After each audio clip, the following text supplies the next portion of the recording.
Good morning. Whether you're joining us over the live stream or here in person, welcome to First Unitarian Universalist Church of Austin. I am Chris Jimerson, co-lead minister for values and mission at the church, and my pronouns are he, him.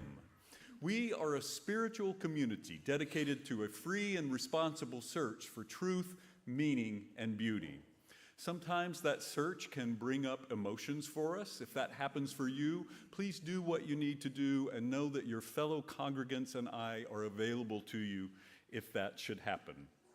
I especially want to welcome our visitors this morning. We're so glad you've joined us. If you're with us online, please say hello in the comments and let us know from where you're watching the service. And please go to austinuu.org, click on worship, and then the link to our online visitors form. We'd love to know more about you. If you're here in person, please also do that, or you can even pick up one of these old-fashioned paper and pen forms at our visitors desk out front.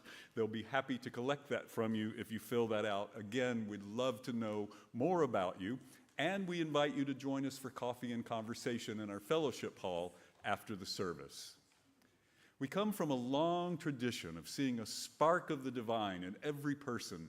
And it's in that tradition that I invite you to greet the holy among us, either in the comments online or by turning to those around you here in the sanctuary.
Please join with me in reading the words we use for lighting the chalice. This is the flame we hold in our hearts as we strive for justice for everyone. This is the light we shine upon systems of oppression until they are no more. This is the warmth we share with one another. Our struggle becomes our salvation.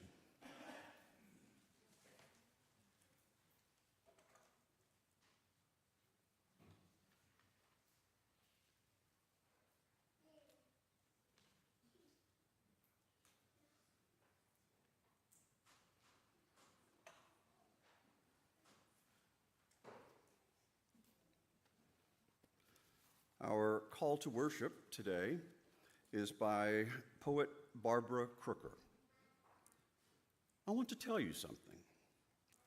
The morning is bright after the steady rain, and every iris, peony, rose opens its mouth rejoicing. I want to say, wake up, open your eyes. There's a snow-covered road ahead, a field of blankness, a sheet of paper, an empty screen. Even the smallest insects are singing, vibrating their entire bodies, tiny violins of longing and desire. We were made for song. I can't tell you what prayer is, but I can take the breath of the meadow into my mouth and I can release it for the leaves' green need. I want to tell you your life is a blue coal, a slice of orange in the mouth, cut hay in the nostrils. The cardinal's red song dances in your blood. Look, every month the moon blossoms into a peony, then shrinks to a sliver of garlic, and then it blooms again.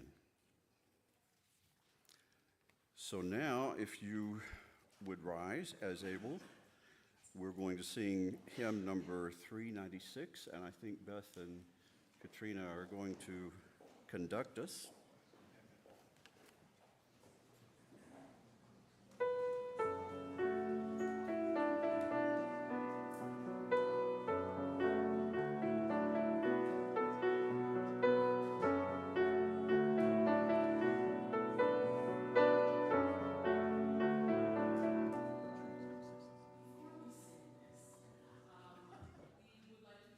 That we're going to do it once together and then twice as a round. I will be leading these two columns, and Bethany will be leading the three of you. Thank you so much. Here we go.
Good job.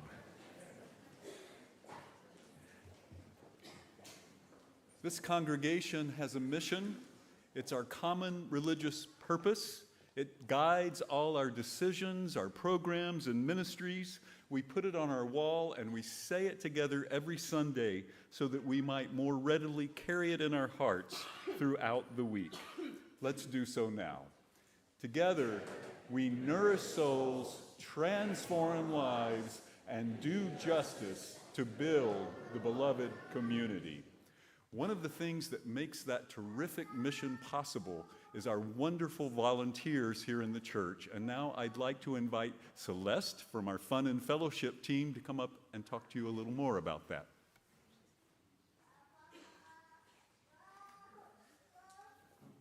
Good morning, everybody.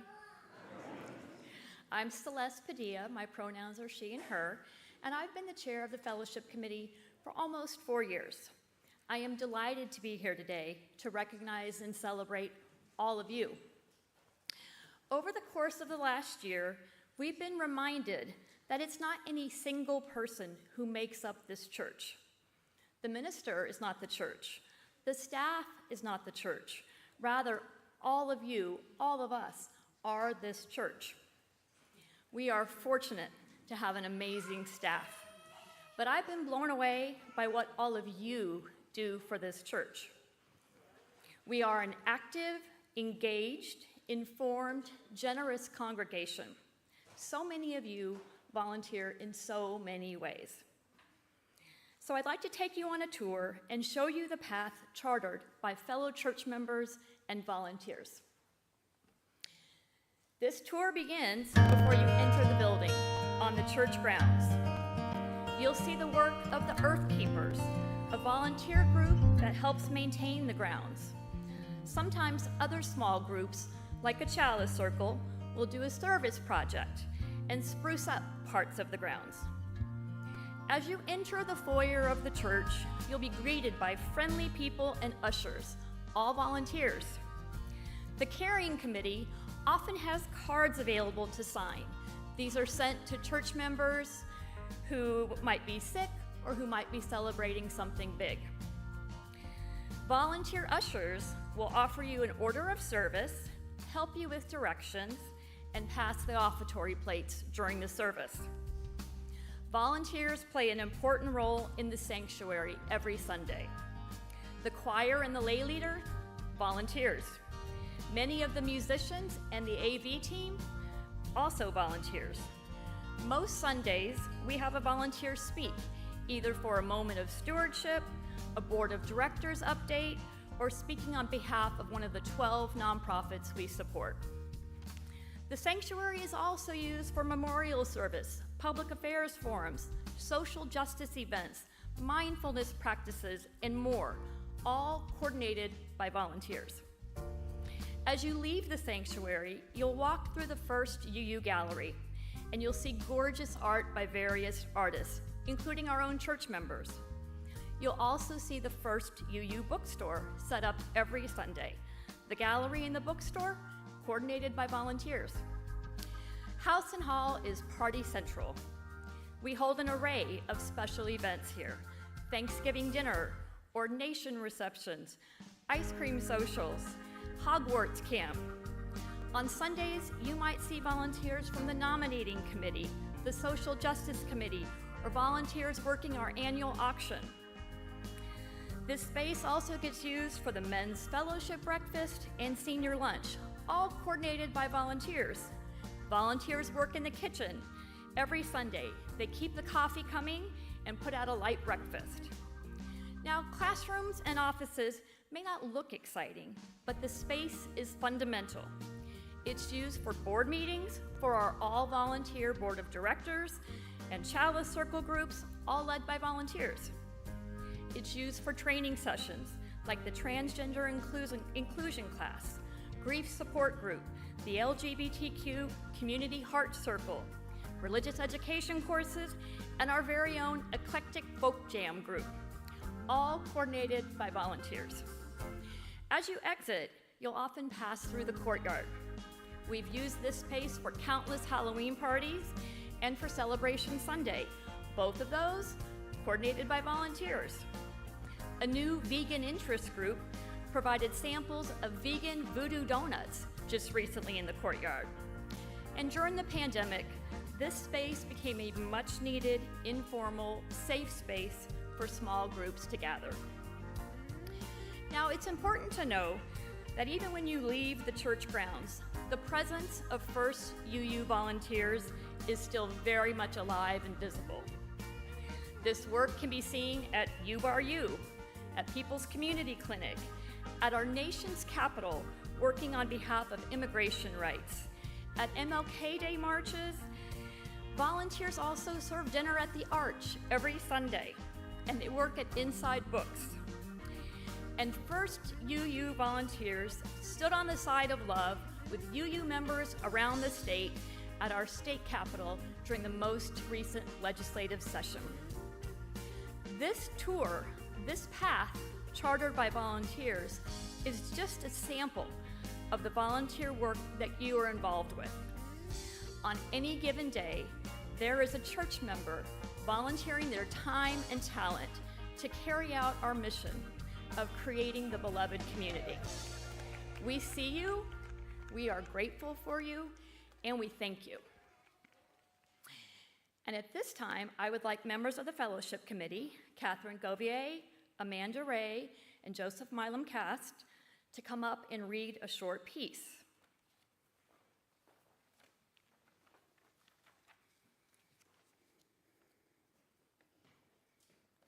This reading is a recognition of volunteers by J. Libby. When there was a need, you came forward. And so we thank you. In the nighttime or daytime, on weekends, and even in the coldest, darkest part of the year, you helped. And so we thank you. Elected and duly appointed, or quietly, anonymously, and unbidden, you did what needed doing. And so we thank you. Sometimes with the help of many hands, other times alone, you worked. And so we thank you. You gave your time, talent, and even your treasure for the life of the congregation. And And so We thank you. Your families and loved ones supported you in your efforts, worried for you when things piled up, and perhaps grumbled at you for the extent of your commitment. And so we thank your families and loved ones. For all things great and small you have given this congregation, we take time today to recognize, to thank you, and to honor you.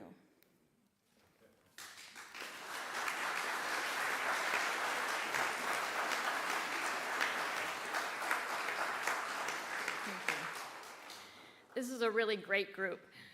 During the offertory today, after the ushers pass the plate, members of the fellowship committee will be passing baskets of treats for you, and there will be more available after the service. Finally, I know that there are people here today who aren't able to volunteer. Maybe you're raising kids, maybe you're working a demanding job, maybe you're volunteering for another organization that is near and dear to your heart. But honestly, if you're here on Sundays, you're doing your part, and that's okay. And if you're interested in finding out how to get more involved, you can talk to our Transformation Through Service group, who of course is also coordinated by volunteers. Thank you.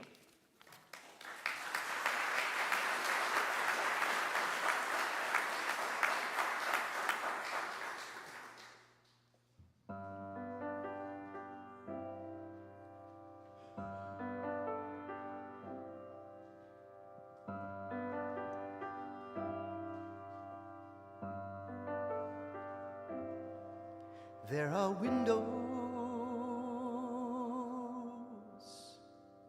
are windows on the water, lighting up the silver strand, shining on the sea, shining on the sea. And the ocean's just a player on an old piano who repeats one melody, repeats one melody.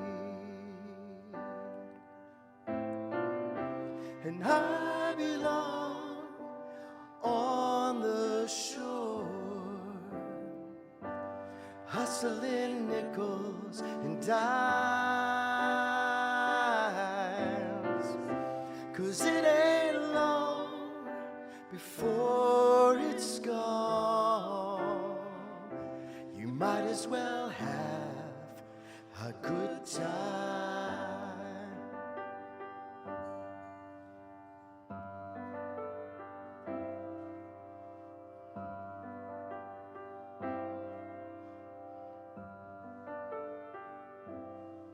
Well, the elbows on his jacket are blue and shiny. He's down and gone to sea. He's down and gone to sea. And he mumbles as he plays the only song he knows. It's the only song he needs, the only song he needs.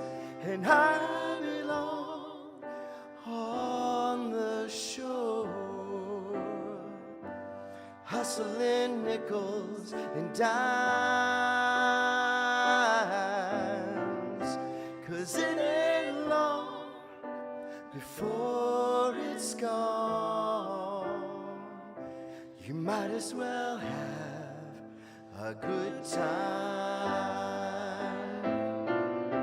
And I belong on the shore, hustling nickels and dimes, 'cause it ain't long before it's gone. You might as well have a good time. You might as well have a good time.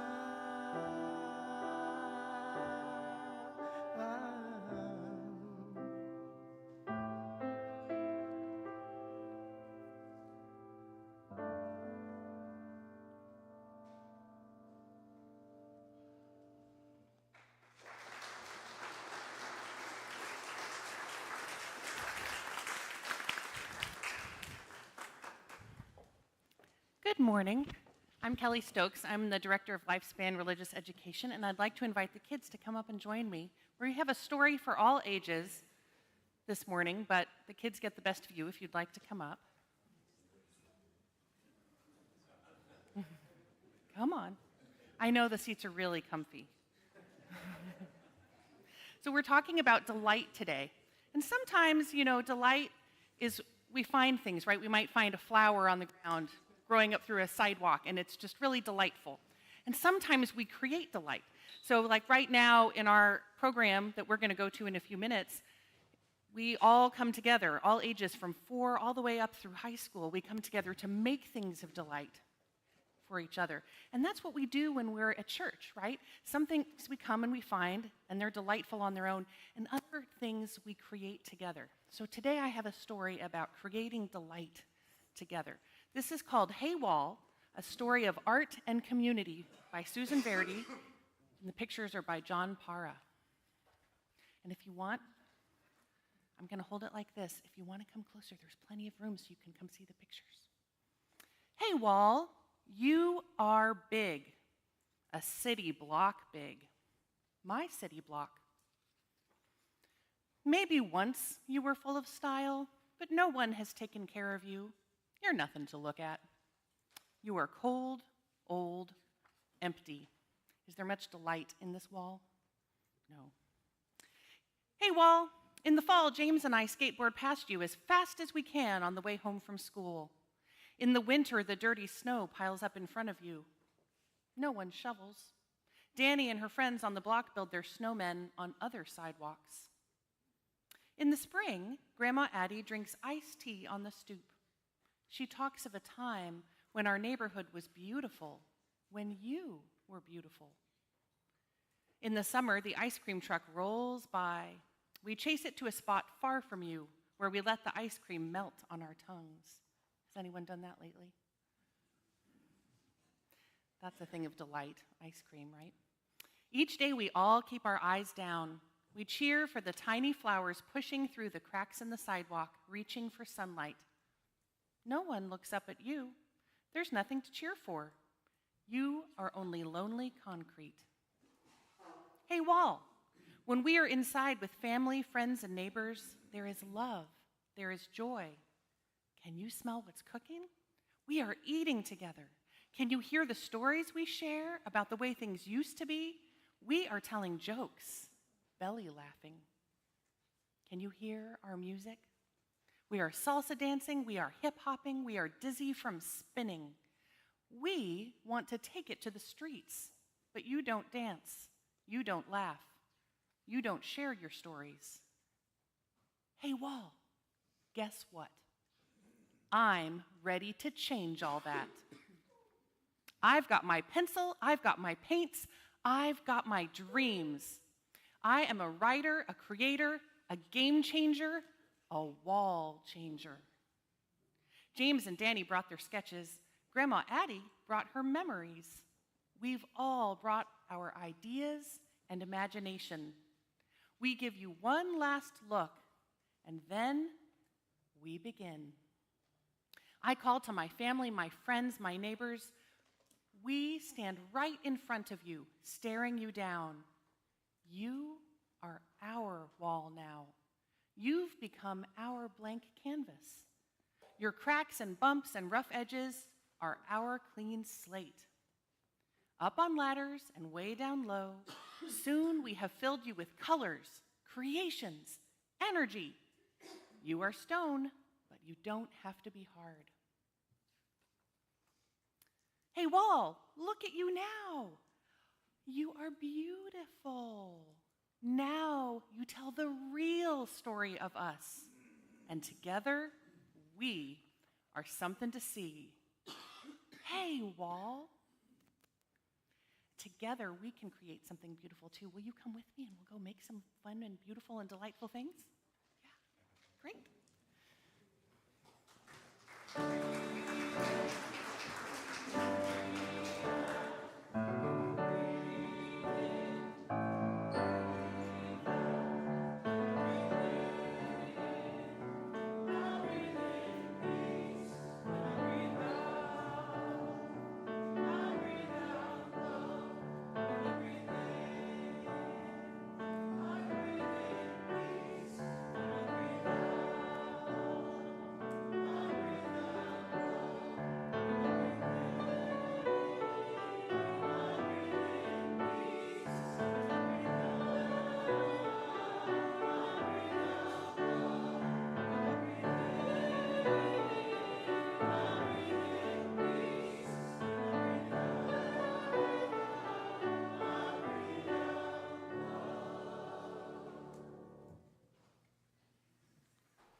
Now is the time in our service when we center ourselves together. We breathe together. And breathing together, we follow our breath to a deeper place inside, a place of greater wisdom, a place of greater joy, that place where a spark of the divine resides within each of us. And breathing together, we enter into a time of sacred silence together, remembering that the sounds of small children and other human sounds are a part of that silence in this congregation. Breathing in, breathing out, we now enter into that time of silence together.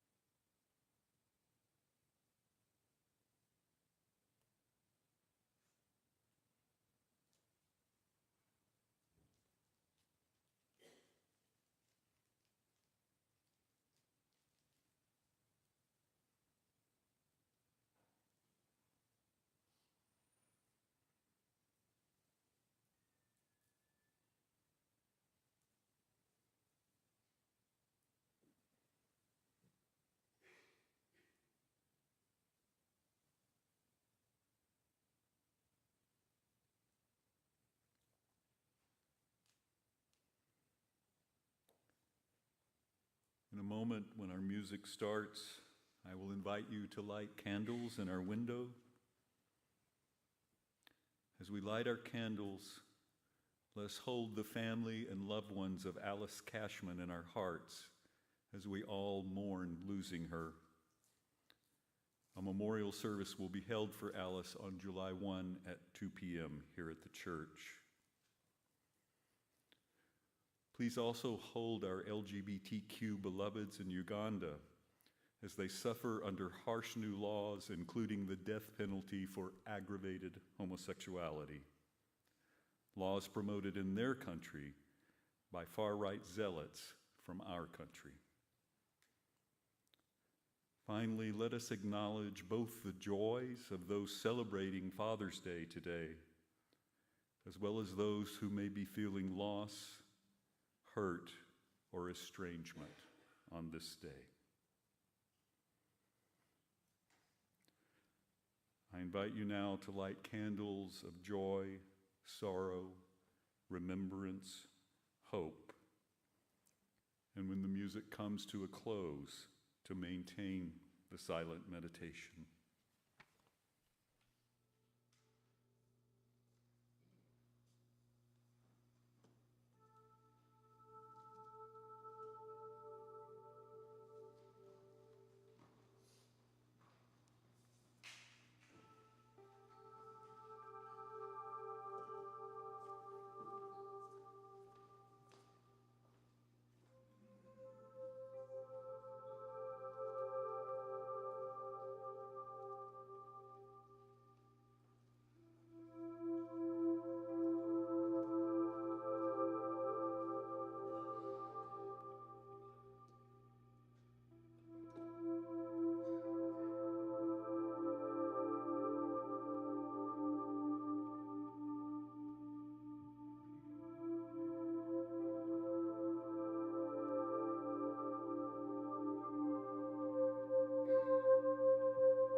is by author Adrienne Marie Brown. She is an accomplished writer, activist, and facilitator. I found out in her bio she's from El Paso, Texas. She's a Texan. And I came across something really fascinating I wanted to share. Brown runs a podcast, How to Survive the End of the World, which seeks to learn from the apocalypse with grace, rigor, and curiosity. I'd love to hear what kind of tidbits she has on how to survive the apocalypse. So the reading is Spell for Reclaiming the Moment. Even now, we could be happy. Even now. Breathing in, filling our bodies with right now. From the dirt below us, from our toes to our knees, hips up our spines, shoulders to earlobes, to tip top of our heads and to beyond the stars. Breathing wide across our wingspan into that sacred and constant silk web where we belong. Breathing deep, inhale back to great-grandmother's bosom. Exhale 7 generations of blessings that will come through our next choices. Even now, we can be present. Even now. Life is right here, still. An erotic pulse, kissing your jawline, a restlessness of mind, too much, too little. There's still someone you are longing to see, someone who startles you with simple pleasure just because they exist. Even now, we can anticipate the harvest, be shocked by the thunderclap, the storm, laugh at the abundance of our grief and our earnest attempts to avoid the inevitable. We are a delight. We can be another person's blessing with our beliefs and epic lives, where every day we are given the option of love.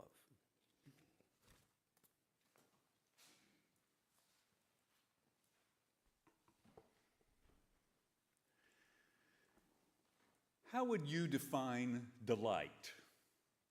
The spiritual topic we're exploring in the church this month is the path of delight.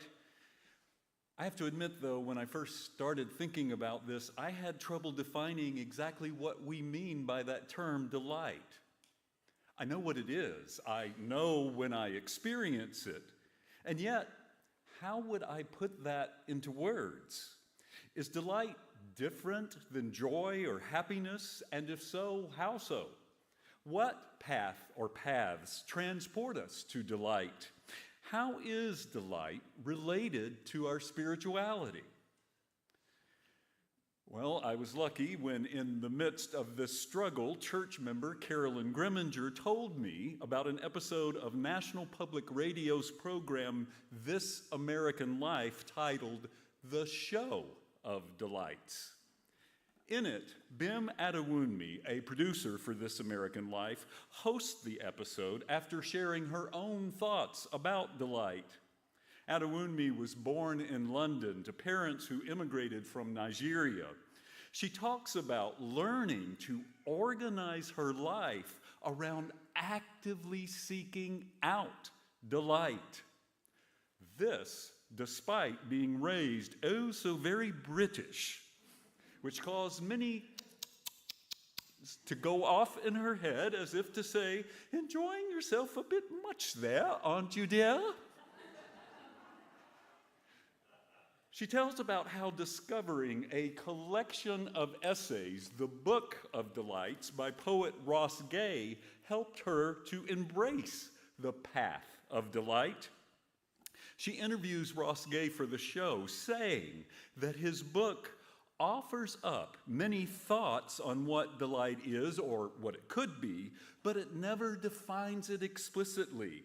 The takeaway is that delight, while important, is hard to pin down. Yes, I thought, here's a poet who did a whole book on delight and he can't define it either. Ha, I feel better. Adewunmi also interviews a 5-year-old named Cole and his mother. He expresses this sheer delight over riding the bus to school for the very first time all on his own. And listening to that is when I realized that though both Ross Gay and I can't precisely define delight for you, what I can do is bring you an experience of it. M W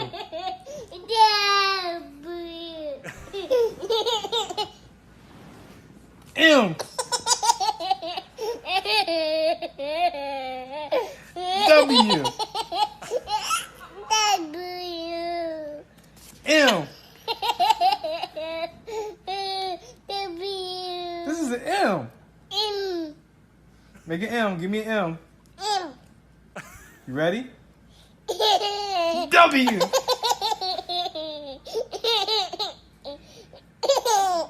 M.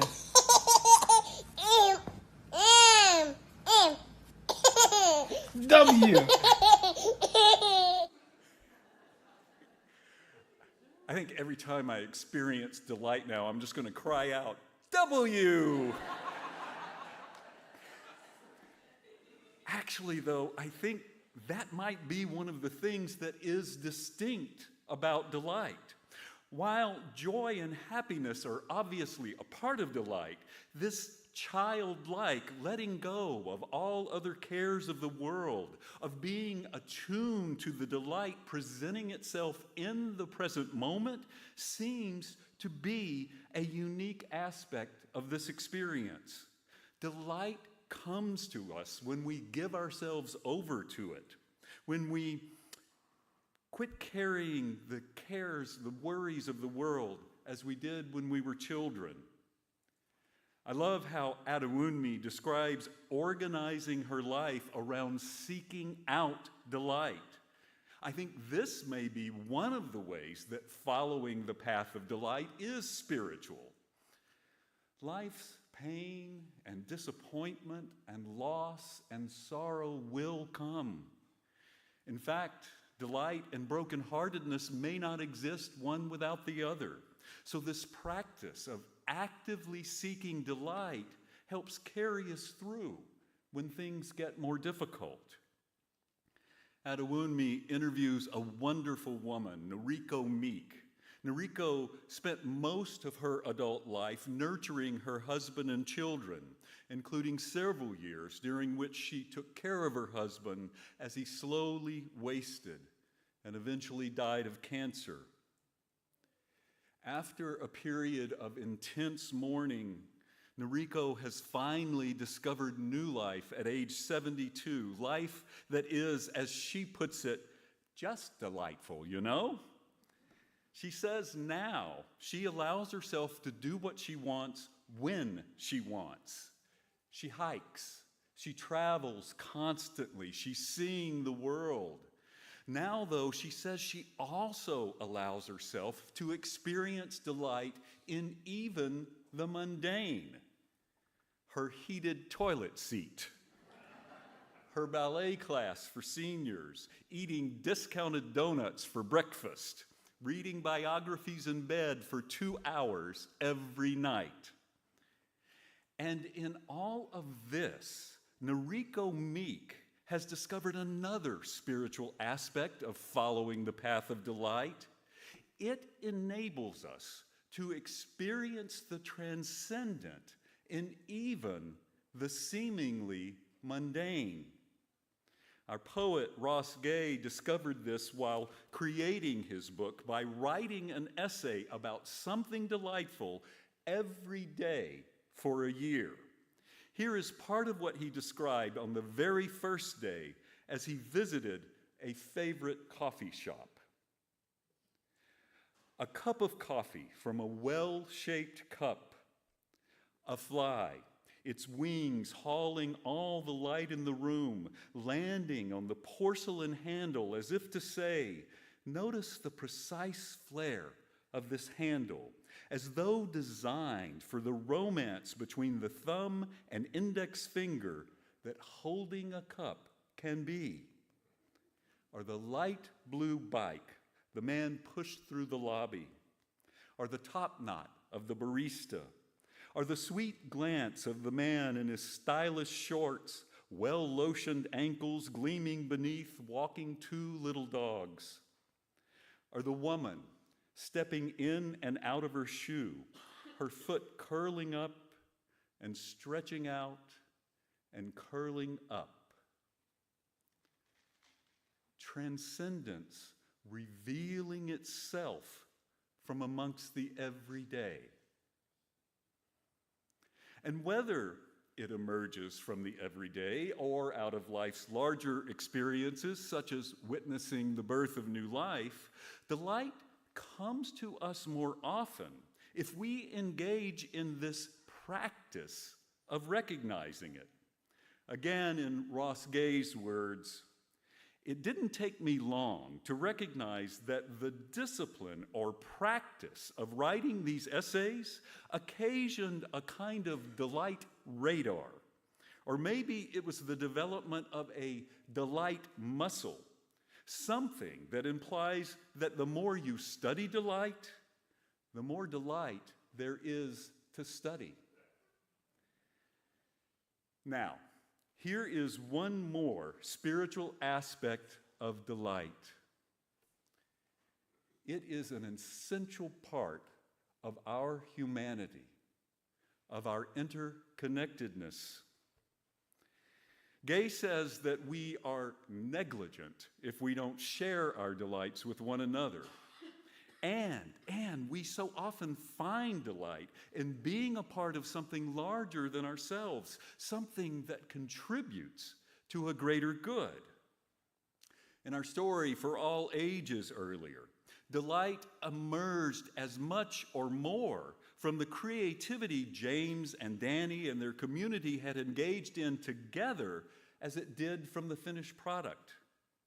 The volunteer efforts of so many of you that Celeste celebrated earlier create so much delight in this community. You make it possible for us to truly live into our values and mission together. As your minister, I experience so much delight witnessing this church and the folks who create it grow, both numerically and in spirit, again, due in such large part to these volunteer ministries.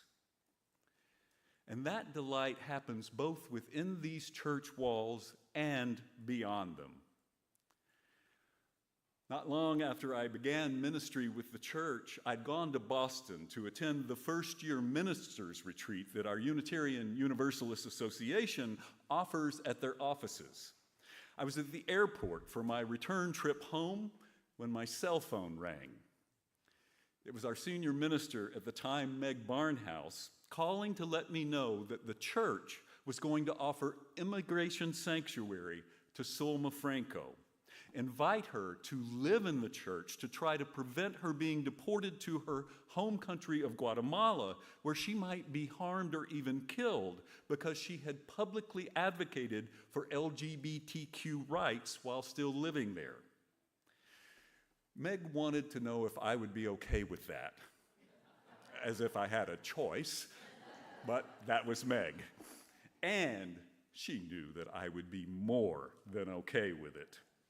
In fact, I couldn't contain my glee as she told me about how a church board member had responded to this possibility of providing sanctuary by stating that this fits exactly with our mission, asking, if we don't do this, what do we do? I was filled with delight. I think in large part because before becoming a minister, for 7 years, I'd been the executive director of American Gateways, a nonprofit that provides immigration legal services and advocates on behalf of immigration rights.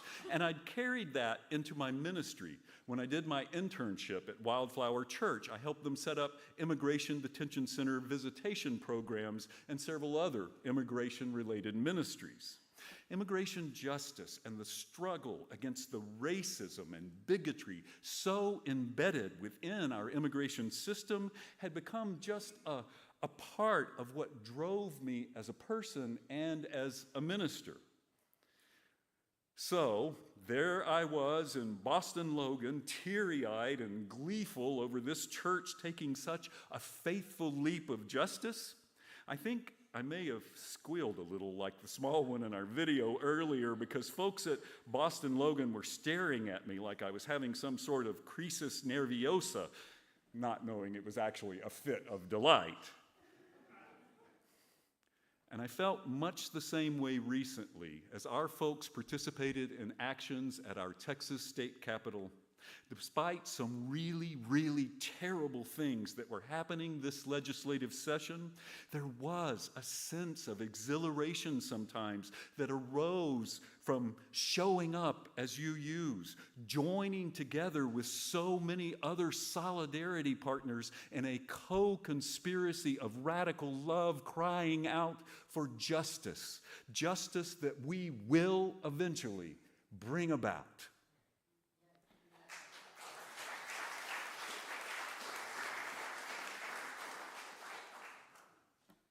These are just a couple of examples of how delight so often arises when we join together in loving relationship to reach for something greater than ourselves. And then that same delight moves us toward building even more of that something greater, the beloved community. And aren't we fortunate then that here at First Unitarian Universalist Church of Austin, our path of delight is following those words we emblazoned on our wall and we say together every Sunday. And for that, may we say, W. Now, please rise in body or spirit as we sing together hymn number 128, For All That Is Our Life.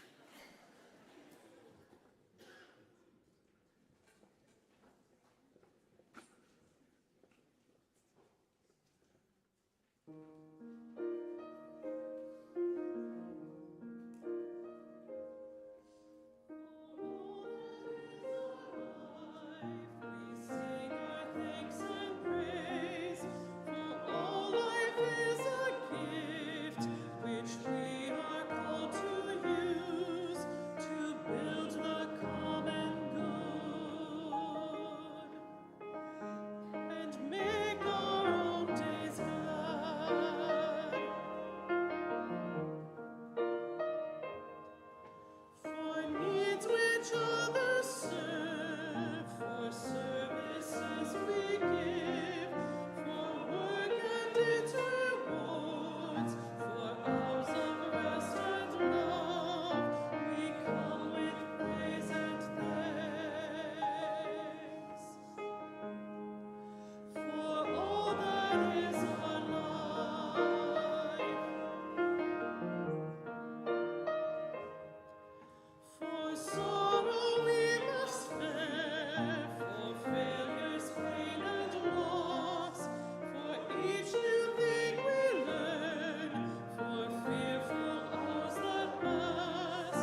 Celeste did such a wonderful job of thanking all of those who have volunteered for so many aspects of this church earlier, but there's one volunteer that needs some special recognition that has done so much for our church and been such a great volunteer, and that volunteer is Celeste Padilla.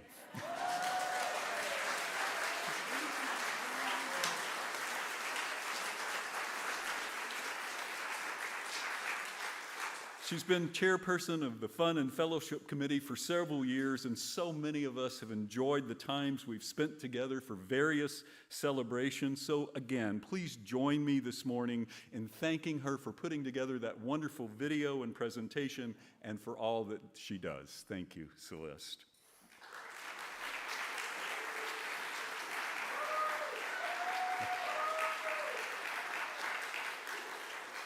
And I've heard a rumor that her team are going to have some tokens of appreciation for Celeste during the fellowship hall after the service, so join us for that. Now, let there be an offering to support the mission and ministries of this church. As Celeste mentioned, they will come around and also present an offering to all of you who are volunteers as we do that. If you're with us online, let us know. We'll make sure you get an offering also if you're a volunteer. You can go to austinuu.org, click on Give to First UU to contribute to the offering. If you're here in person, we will pass the collection plates, and anyone can send a text to 84321 to contribute to the church. The ushers will now gratefully receive the offering.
Thank you so much for your gifts. They are much appreciated.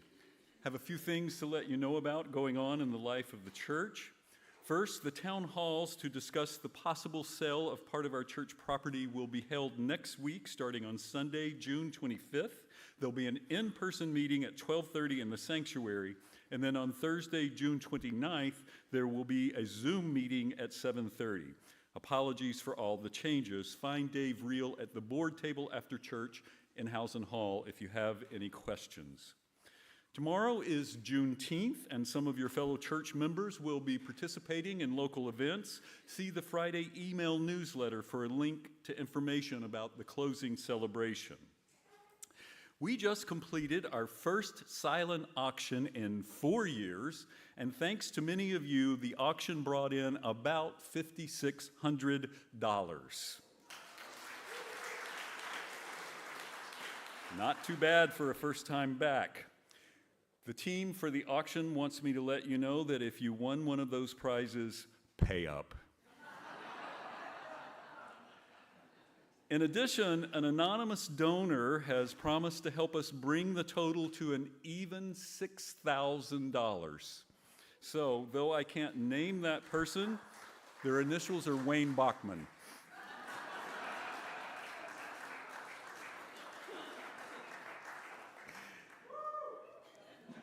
Many thanks to all who volunteered for the auction and who donated services that help build community together, and special thanks to Jillian Redfern, who made the whole thing possible.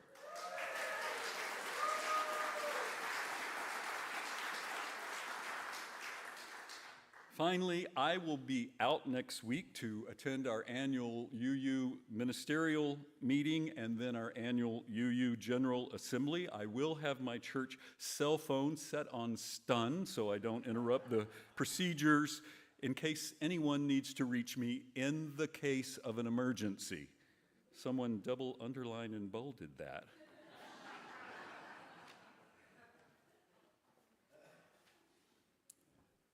Join with me in saying the words we use to extinguish the flame. We extinguish this flame, but not the light of truth, the warmth of community, or the fire of commitment. These we hold in our hearts until we are together again.